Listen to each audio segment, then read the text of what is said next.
మరి అసలు నేతకానిలో ఎదుగుదలకు ఏం కావాలి? సరైన ప్రశ్న అడిగారు శ్రీనివాస్ గారు. అసలు నేతకానికి ఏం కావాలి? నేను అంటున్నా, నేతకానిలకు పుట్టినప్పుడు మీద హక్కు కావాలి అంటున్నా. నేను ఏ మట్లయితే పుట్టి, ఏ మట్లయితే పెరిగి, ఏ మట్లయితే కలుస్తున్నానో ఆ మట్టి మీద నాకు హక్కు లేకపోవడం అంటున్నా. మరి ఈ పుట్టిన భూమి మీద హక్కు రావడం ద్వారా ఏం జరుగుతుంది అని అంటే, నేతకాములు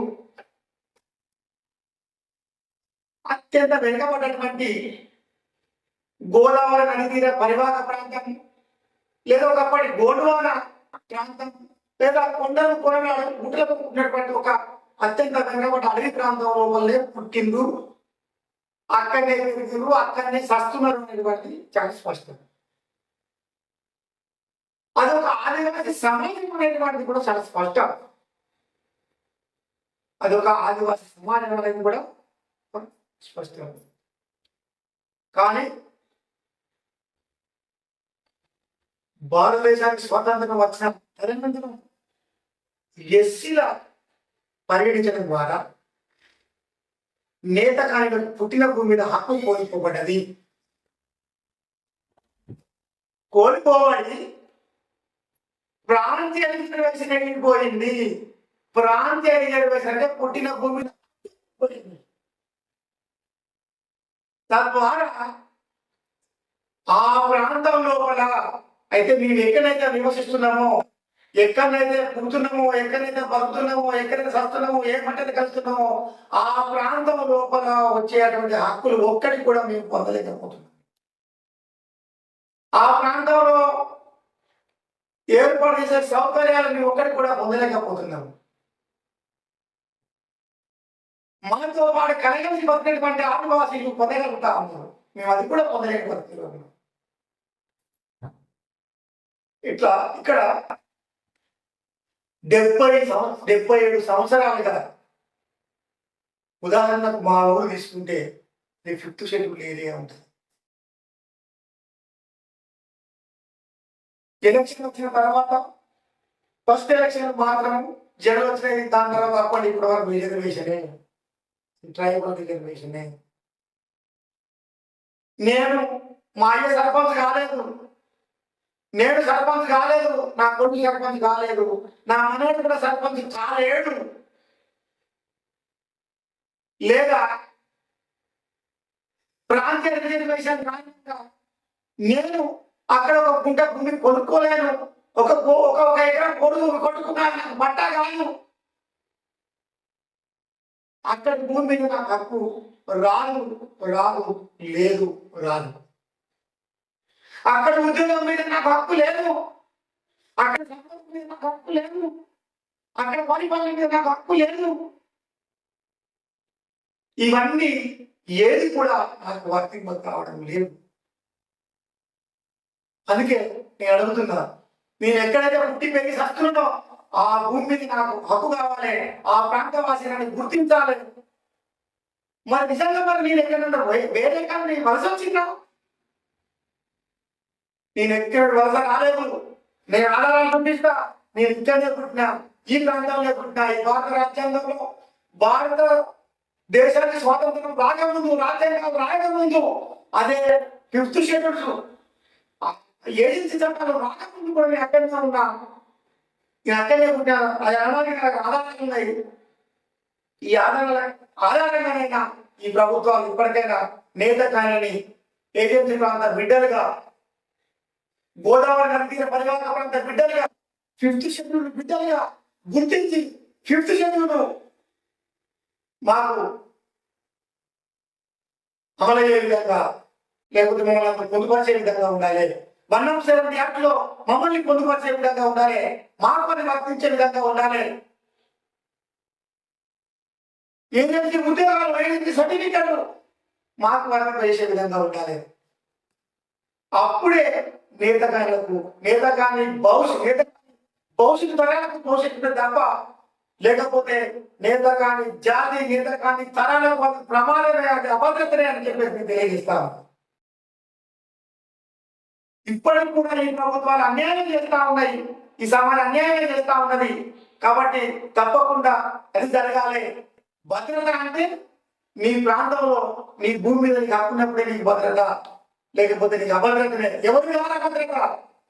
కొందరి స్వార్థపరమైన అభద్రత, ప్రభుత్వానికి అభద్రత, ప్రభుత్వ చట్టానికి అభద్రత ఏర్పడతాయి తప్ప నాకు వేరే వాళ్ళ ద్వారా అభద్రత కాదు.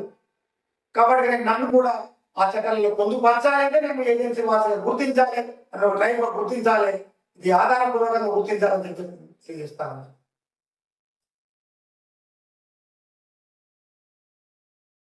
మరి అసలు ఈ రిజర్వేషన్లు అవసరమా అనవసరమా? ఏ విధంగా పనిచేస్తుంది? ఎక్కడుంటే బాగుంటుంది?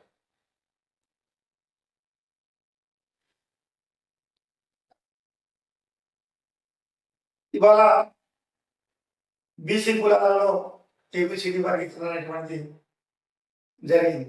జరిగేది వర్గీకరణ లేకపోతే రిజర్వేషన్? రిజర్వేషన్, వర్గీకరణ. వర్గీకరణ, రిజర్వేషన్. వర్గీకరణ అయితే ఎస్సీలలో కూడా చంద్రబాబు టీడీపీ ప్రభుత్వం అధికారంలో ఉన్నప్పుడు ఎస్సీ వర్గీకరణ అనేటువంటిది చేయడం జరిగింది. కానీ అది రాజ్యాంగబద్ధం కాదు అని ఆ రోజు దాన్ని నిలిపివేయడం జరిగింది. తిరుమల కృష్ణమాధవ్ గారు సుదీర్ఘ పోరాటం కారణంగా వారు బీజేపీ తోటి కానీ మిగతా పార్టీలతోటి కొట్లాడిన ఫలితంగా ఎస్సీలలో కూడా ఏబిసిడి వర్గీకరణ చేస్తామని చెప్పేసి, చేస్తామని చెప్పుడు కాదు, అది సుప్రీంకోర్టు ఏ రాష్ట్ర రిజర్వ్ అంటే ఏదైతే ఏబిసిడి వర్గీకరణ చేసుకోవాలని ఏ రాష్ట్రాలకు ఆ రాష్ట్రాల పరిధిలో చేసుకోవచ్చు అనేటువంటిది నిర్ధారణ చేయడం అనేది జరిగింది. దీని ఆధారంగా మన తెలంగాణ రాష్ట్రంలో కూడా ఏబిసిడి వర్గీకరణ చేయడానికి రాష్ట్ర ప్రభుత్వం ప్రయత్నాలు చేస్తా ఉన్నది. దాని అందులో భాగంగానే ఇలా దండాన్ని చేసేటువంటి పరిస్థితి ఉన్నది. ఇవాళ బీసీ కరణతో పాటు ఎస్సీ వర్గీకరణ కోసం కూడా కులకరణ చేసేటువంటి పరిస్థితిలో ఉన్నది. అయితే ఇక్కడ ప్రశ్న ఏంటంటే, నేతకారులకు ఈ వర్గీకరణ అవసరమా? ఈ వర్గీకరణ చేయడం ద్వారా లాభమా నష్టమా? లేకపోతే ఇక్కడ ఉండడం ద్వారా నష్టమా లాభమా? అయ్యా మేము చెప్తా ఉన్నాము, ఈ 77 సంవత్సరాలుగా ఈ వర్గీకరణ లేకుండా, లేకపోతే ఈ రిజర్వేషన్ ఓన్లీ ఎస్సీ రిజర్వేషన్ ద్వారా నేత కానీ లబ్ధి పొందింది ఏమీ లేదు. ఎందుకంటే నేత కానీ నివసించేటువంటి ప్రాంతాలు ముఖ్యంగా ఆదిలాబాద్, కరీంనగర్, వరంగల్, ఖమ్మం లాంటివంటి, నల్గొండ లేకపోతే మహబూబ్నగర్ ప్రాంతం, ముఖ్యంగా ఈ 4 జిల్లాలు. ఈ ప్రాంతాల్లో కూడా వరంగల్ జిల్లాకు 100 కిలోమీటర్ల మాత్రమే నేతకారులు నివసిస్తారు. ములుగు అవతల, ములుగు దాని నేతకారులు లేరు. ఖమ్మం ఇల్లందు కింద, మనుగు కింద తప్ప ఖమ్మం దగ్గర నేతకారులు లేరు.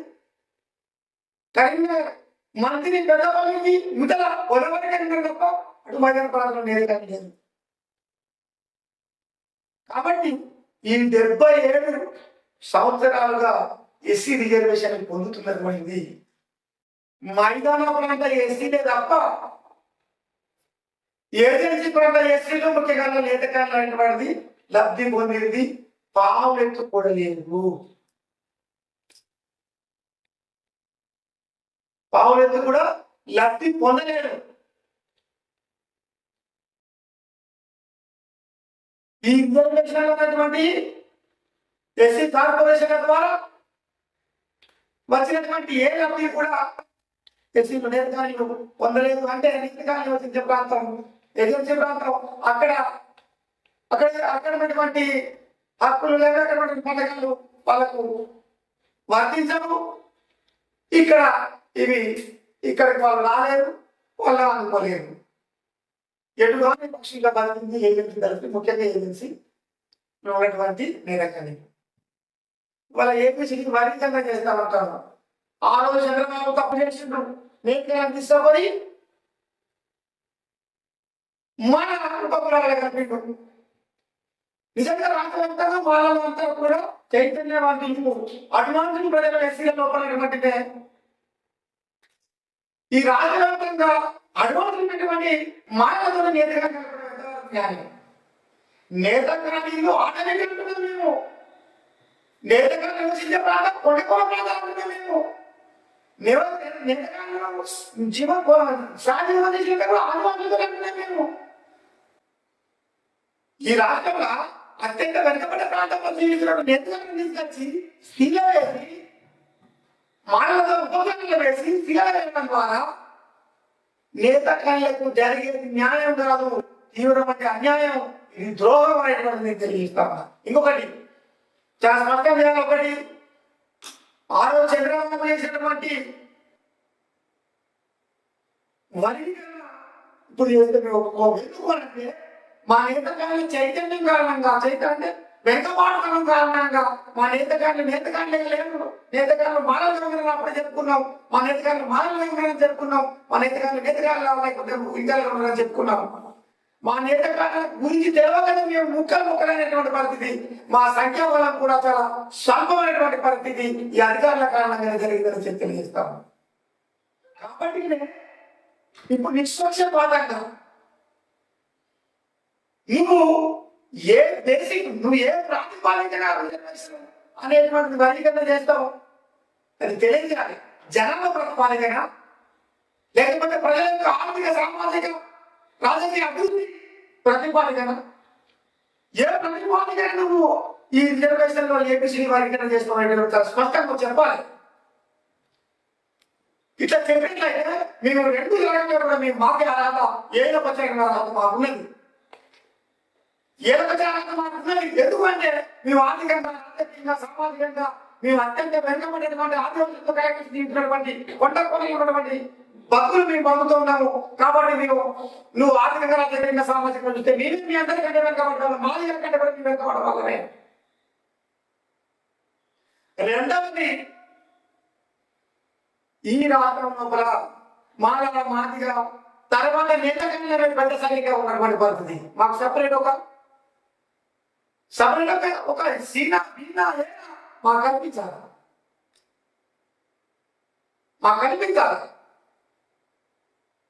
ఇట్లా చేసిందే ఒకవేళ ఈ ప్రాతిపాదికన కనుక చేస్తే కొంత బూడిలో నీరు పోసినటువంటిగా మాకు అవుతుంది. కానీ ఈ రెండు ప్రాతిపాదికలు మమ్మల్ని పరిగణించకుండా, మమ్మల్ని పరిగణలోకి తీసుకోకుండా మీరు కేవలం వాళ్ళ యొక్క ఒత్తిడితో ఆ రెండు కులాల యొక్క ఒత్తిడికి మీరు లొంగిపోయి కనుక మీకు వర్గీకరణ చేసినట్లయితే తిరిగి నేతగాని సమాజం తప్పకుండా ఈ రాష్ట్రంలో నిప్పుల పొలిమేరగా మారేటువంటి అవకాశం ఉందని చెప్పేసి ఈ ప్రభుత్వాలకు మీకు తెలియజేస్తాను. కాబట్టి వర్గీకరణ అనేటువంటిది మాకు ఇట్లా జరగాలి. అదే చంద్రబాబు చేసిన విధంగా కనుక చేస్తే మాత్రం అది తప్పు, దాన్ని మేము ఒప్పుకోము. ముందు ఇది మీరు మనసులో పెట్టుకోవాలని చెప్పేసి నేను కోరుతా ఉన్నాను.